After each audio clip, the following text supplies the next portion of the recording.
ঈদের ছুটি শেষে কর্মস্থলে ফিরছে মানুষ। ভোলা ঢাকা লঞ্চে উপচে পড়া ভিড়। মোহাম্মদ নিজামের প্রতিবেদনে বিস্তারিত।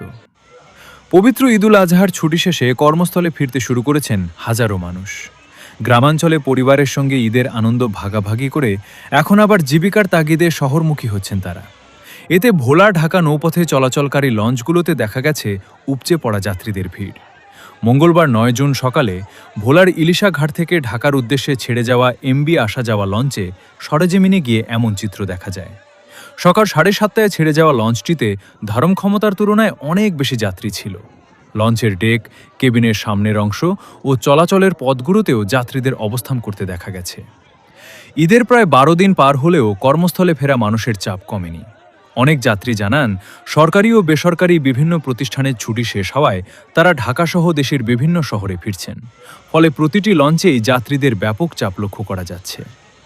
যাত্রীদের ভাষ্য, পরিবারের সঙ্গে ঈদের আনন্দ কাটিয়ে আবার জীবিকার সংগ্রামে ফিরতে হচ্ছে।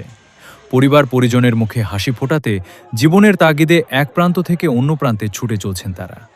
দীর্ঘ যাত্রা ও ভোগান্তি থাকলেও প্রিয়জনদের সুখের কথাটা ভেবে সেই কষ্টকে কষ্ট মনে করছেন না অনেকেই।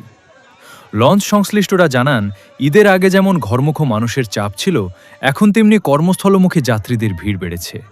যাত্রীদের নিরাপদ ও স্বাচ্ছন্দ্যময় যাত্রা নিশ্চিত করতে প্রয়োজনীয় ব্যবস্থা নেওয়া হয়েছে বলেও তারা দাবি করেন। ভোলা ঢাকা নৌরুটে আগামী কয়েকদিনও যাত্রীদের এই চাপ অব্যাহত থাকতে পারে বলে ধারণা করা হচ্ছে। জীবিকার প্রয়োজনে শহরে ফেরা মানুষের এই ব্যস্ততা যেন ঈদ পরবর্তী বাস্তবতারই এক পরিচিত চিত্র। রেখেছি